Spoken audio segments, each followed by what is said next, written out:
Life rarely unfolds as we plan. Even the most committed relationships can face unexpected challenges.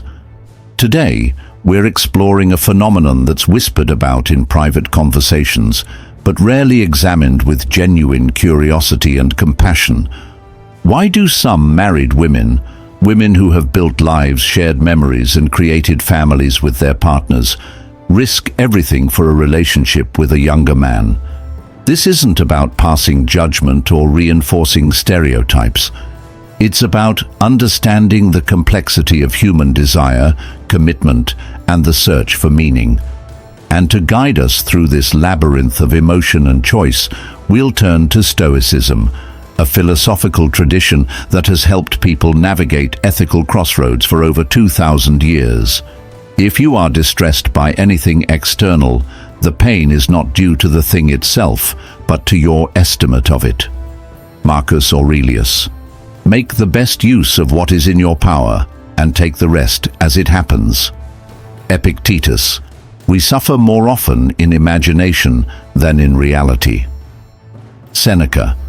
Before we continue, I want to invite you to join our growing community of philosophical thinkers.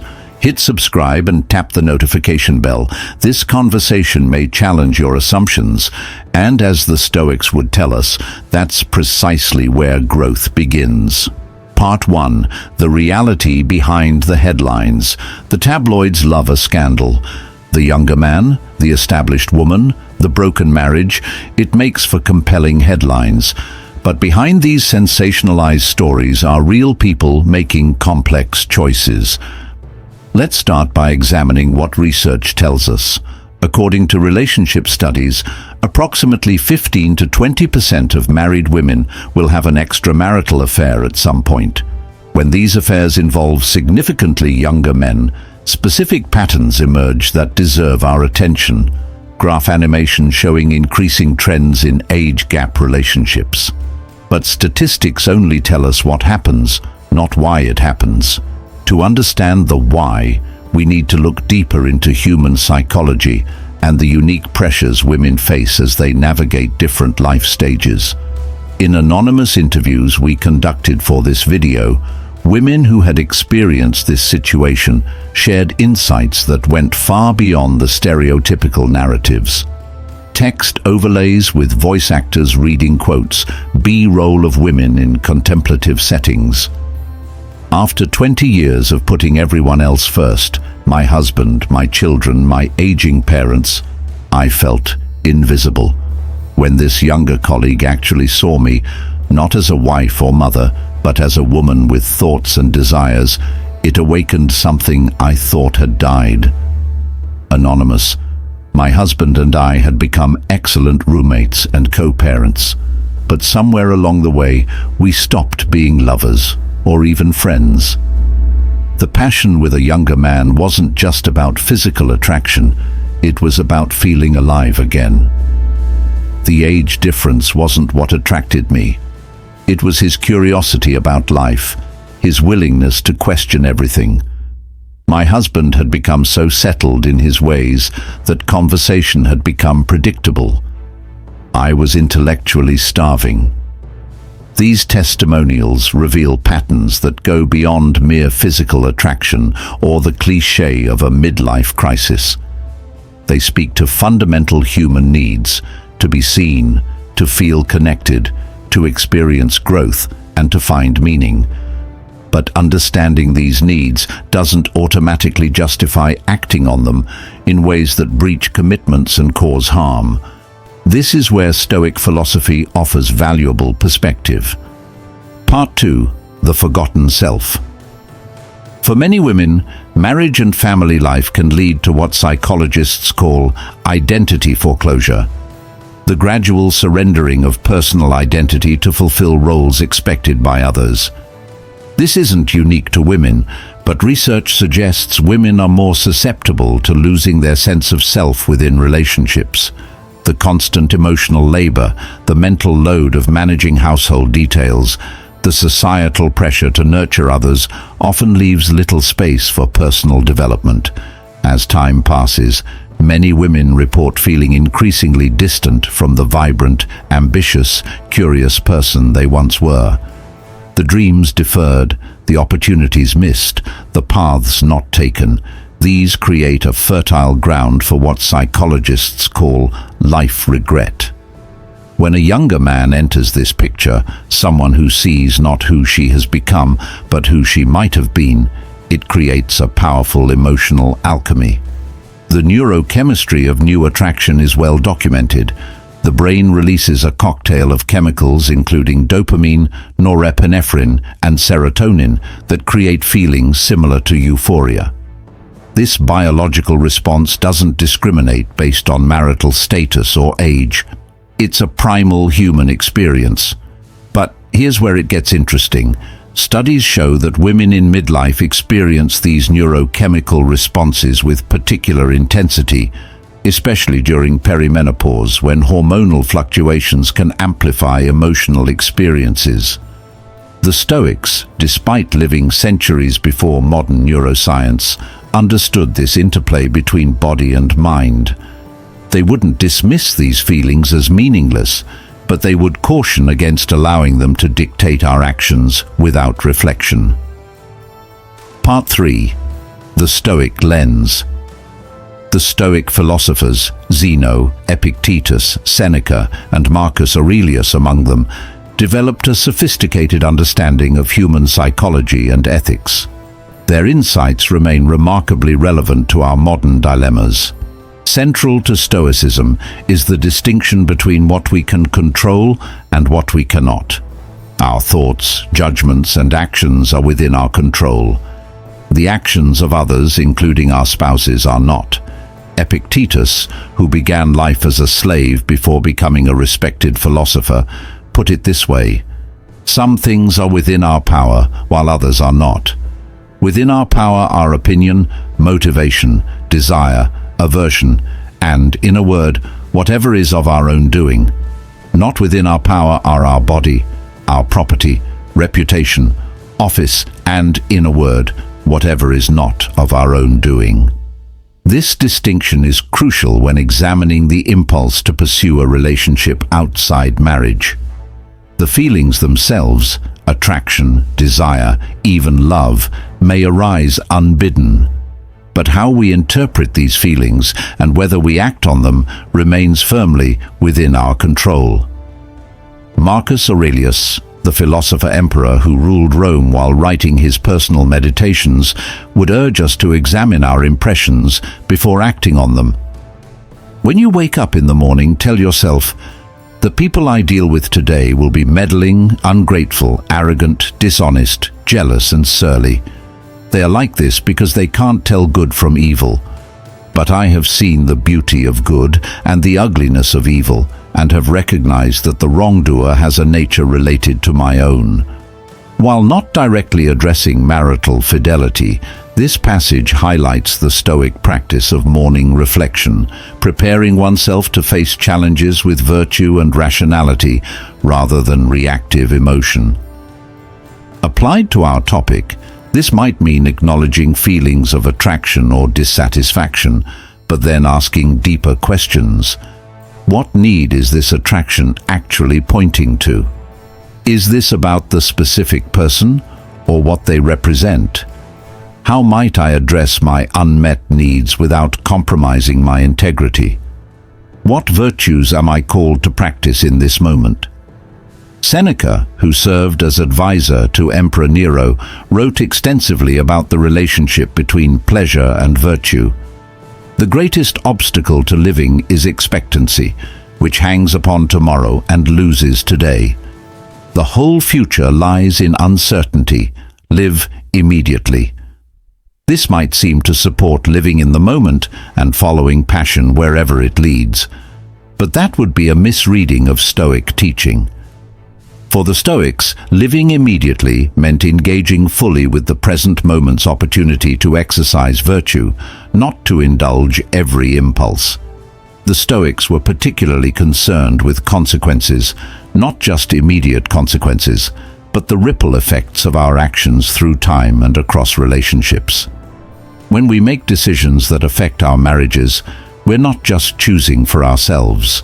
We're choosing for our partners, possibly our children, our extended families, our communities. The Stoics would urge us to consider the full scope of consequences before acting. This doesn't mean the Stoics would automatically condemn the woman who feels drawn to someone outside her marriage. Rather, they would encourage her to examine her motivations with unflinching honesty and to ensure her actions align with her highest values. Part 4. The illusion of escape. Modern life often feels like a treadmill we can't get off. Career demands, family responsibilities, financial pressures, social expectations. These create a constant background hum of stress that many people find increasingly difficult to bear as they age. Is it any wonder that we fantasize about escape, the vacation that will refresh us, the career change that will fulfill us, the new relationship that will revitalize us? But the Stoics would caution us about what psychologists now call the geographical cure fallacy, the belief that changing our external circumstances will solve our internal struggles. When a married woman becomes involved with a younger man, there's often an element of escapism at play. The new relationship seems to offer freedom from accumulated disappointments, compromises, and the weight of shared history. What's frequently overlooked is that all relationships follow patterns of development. The intoxicating energy of new connection, what psychologists call limerence, inevitably gives way to more complex dynamics as the relationship matures. Research shows that the neurochemical cocktail that creates the sensation of falling in love typically lasts between 12 to 18 months. After this period, different neurochemicals like oxytocin and vasopressin take over, creating attachment rather than infatuation. This means that what feels like unique chemistry with a new person is often more about the stage of relationship than the specific individual. The younger man who seems so attentive, so present, so uncomplicated, would likely develop the same patterns of habituation and taking for granted that occurred in the marriage if given enough time. We suffer more often in imagination than in reality. The Stoics would encourage us to apply this wisdom by asking, is the younger man truly offering what's missing, or are we projecting our unmet needs onto him? Is escape necessary, or could we create transformation within our existing relationships? This isn't to suggest that all marriages should be preserved at all costs.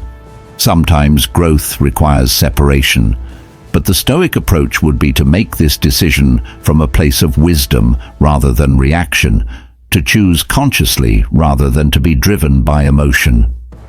Part 5. Virtue in the face of desire. For the Stoics, virtue was the highest good, the only thing that was good in and of itself.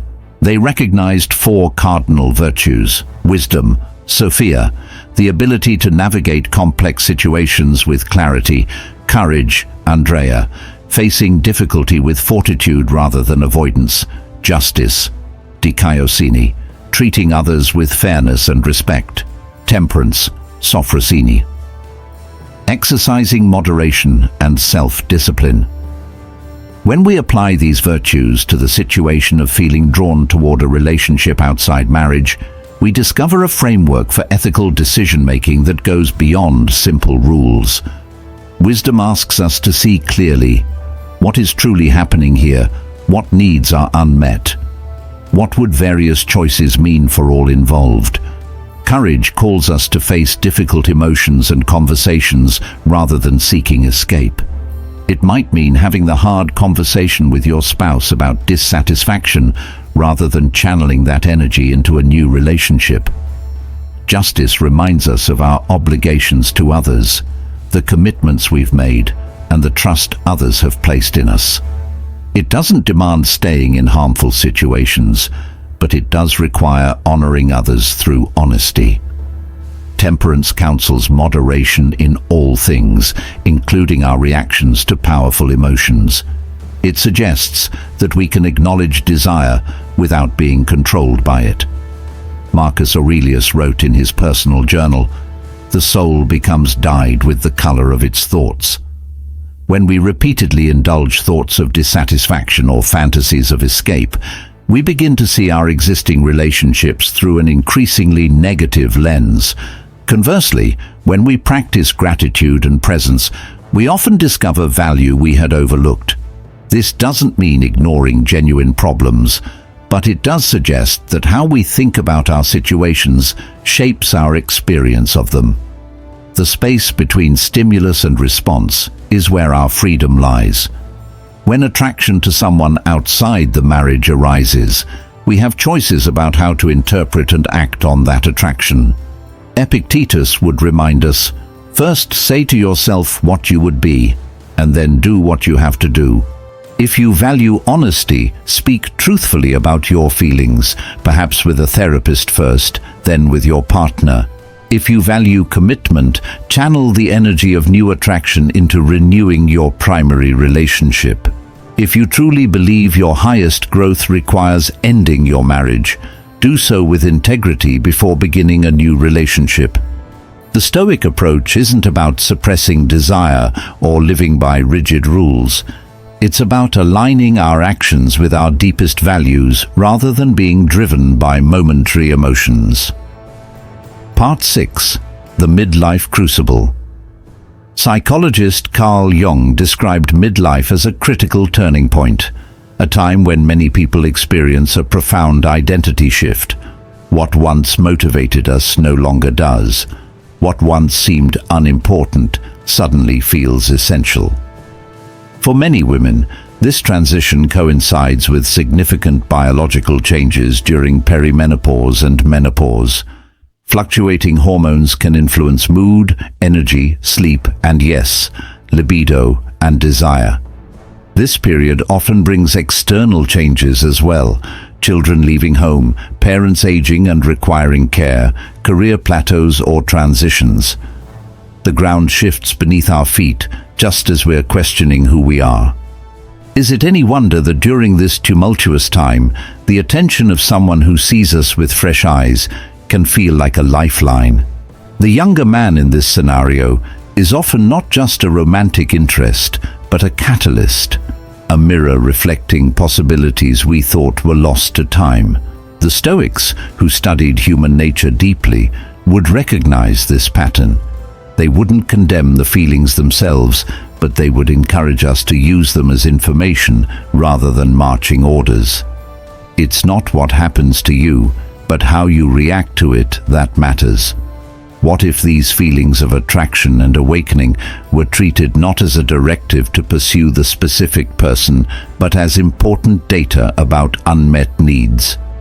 What if they became the starting point for authentic conversations with yourself, with trusted friends, with your partner, with a therapist? The energy that might fuel an affair could instead power meaningful life changes. The clarity about what's missing could lead to asking for those needs to be met within the marriage, or to an honest assessment that the marriage has completed its purpose. The Stoics would remind us that virtue isn't about maintaining appearances or following rules blindly. It's about living in accordance with nature, human nature, which includes growth, change, and evolution. The universe is change.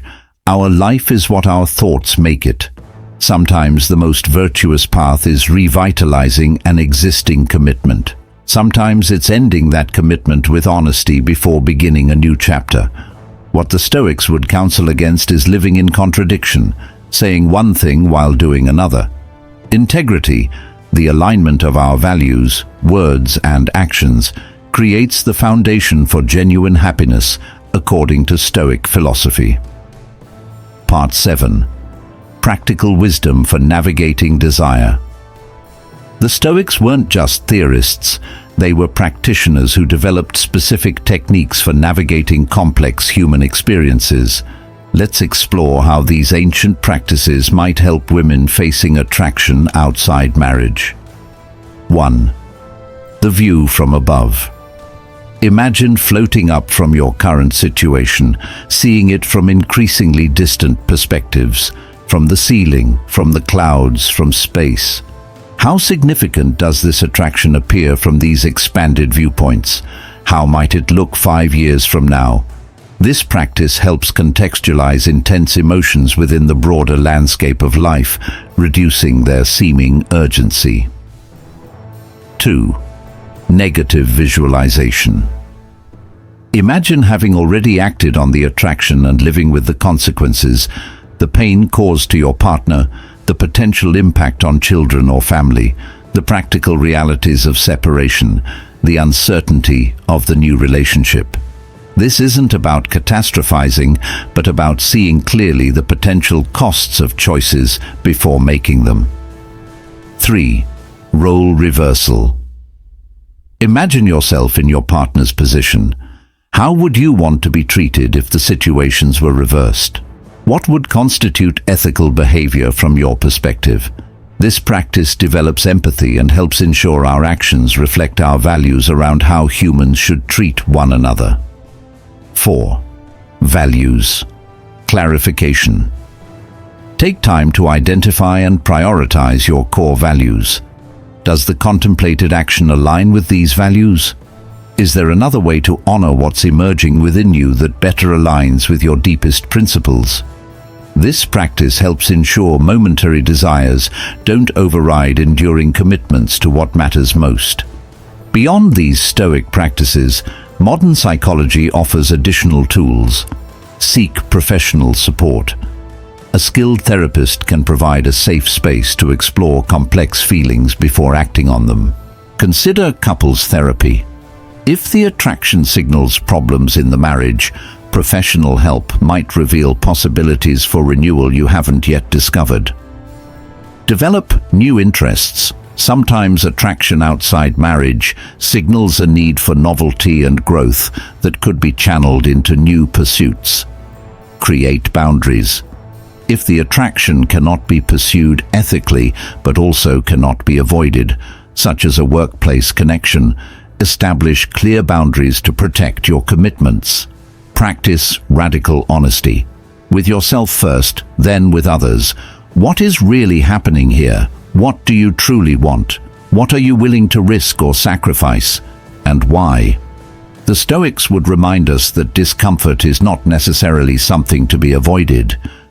Growing through difficult emotions rather than escaping them often leads to deeper wisdom and more authentic happiness. Difficulties strengthen the mind, as labor does the body. Whether that means recommitting to your marriage with new awareness, having the courage to end a relationship that has completed its purpose, or channeling awakened energy into personal growth while maintaining commitments, the key is conscious choice rather than reactive behavior. Part 8. Beyond black and white thinking. Human relationships resist simple categorization. The narrative of faithful spouse good, unfaithful spouse bad fails to capture the nuanced reality of how and why attachments form outside established relationships. Marriage itself has evolved dramatically throughout human history. The expectation that one person will meet all our needs for companionship, friendship, co-parenting, financial partnership, intellectual stimulation, and passionate connection across decades is relatively recent. This doesn't justify betrayal or dishonesty, but it does invite us to examine our expectations with greater sophistication and perhaps greater compassion. There is no single right way to structure intimate relationships. What matters from a Stoic perspective is that our choices reflect virtue rather than impulsivity, and that they consider the welfare of all involved. For some, this might mean reinvesting in traditional marriage with renewed commitment. For others, it might mean renegotiating the terms of the relationship to allow more autonomy. For still others, it might mean mindfully ending a chapter that has completed its purpose. What the Stoics would counsel against is living in contradiction, saying one thing while doing another, making promises with no intention of keeping them, treating others as means to our own gratification rather than as fully human ends in themselves. Waste no more time arguing about what a good person should be. Be one. This might mean having the courage to tell your partner, "I'm experiencing feelings for someone else. I want to understand what that means and find a way forward that honors both our needs." Or it might mean saying, "Our marriage has reached its conclusion. I want to end it with integrity before exploring connections with others." What it wouldn't mean from a Stoic perspective is secret betrayal justified by narratives of deservingness or entitlement. Part 9. The deeper hunger.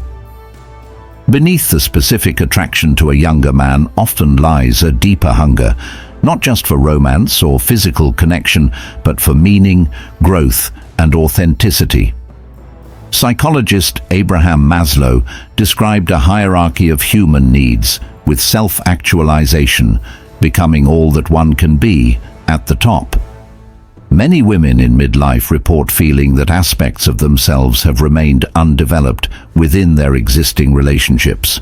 The younger man in this scenario is sometimes not the actual goal, but a symbol representing paths not taken, aspects of self not expressed, possibilities not explored.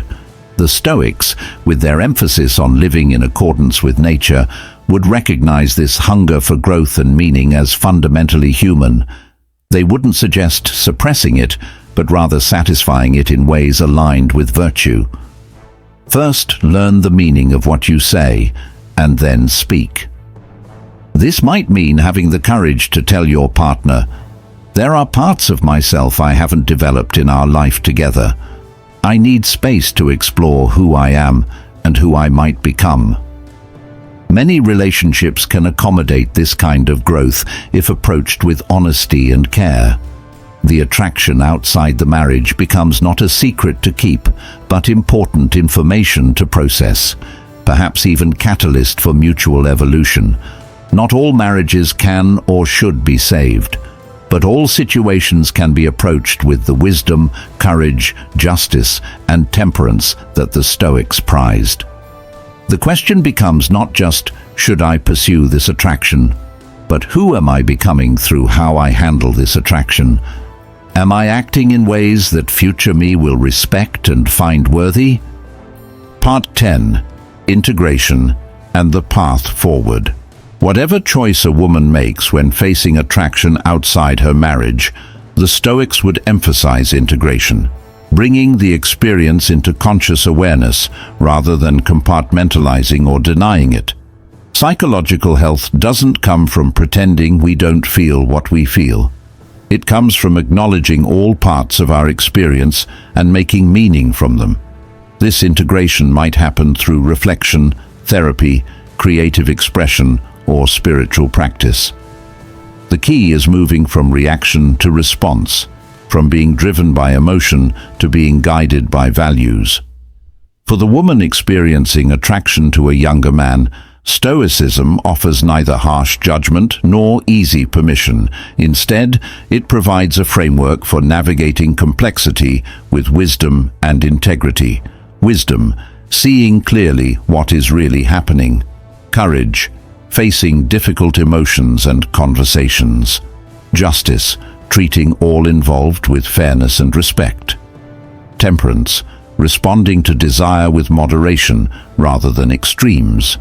Some women, after reflection, will recommit to their marriages with new awareness and energy. Others will renegotiate the terms of their relationships to create space for growth. Still others will end marriages that have completed their purpose, doing so with honesty before pursuing new connections. What matters from a Stoic perspective is not which path is chosen, but how it is walked, with awareness rather than avoidance, with integrity rather than contradiction, with consideration for all affected rather than self-interest alone. The happiness of your life depends upon the quality of your thoughts. When we approach even our most challenging emotions with philosophical awareness, they become not threats to be suppressed or indulged blindly, but invitations to deeper understanding of ourselves and what it means to live well. We've traveled a long road together, examining a complex human experience through the lens of ancient wisdom. Whether you're personally facing this situation or seeking to understand someone who is, I hope this exploration has offered perspective beyond simple judgment. The pull toward connection outside marriage, whether with a younger man or anyone else, isn't inherently wrong. Neither is the choice to honor existing commitments. What matters is bringing consciousness to our choices and ensuring they reflect our highest values rather than momentary impulses. The Stoics remind us that true happiness comes not from external validation or fleeting pleasure, but from living virtuously in accordance with our nature as rational beings capable of wisdom, courage, justice, and temperance. I'd like to hear your thoughts in the comments. Have you experienced these feelings? Has Stoicism or other philosophical traditions helped you navigate complex emotional terrain? Your stories might help others feeling alone in similar situations. If you found value in this exploration, please consider supporting the channel. Your subscription, likes and shares allow us to continue creating content that examines life's complexities through philosophical lenses.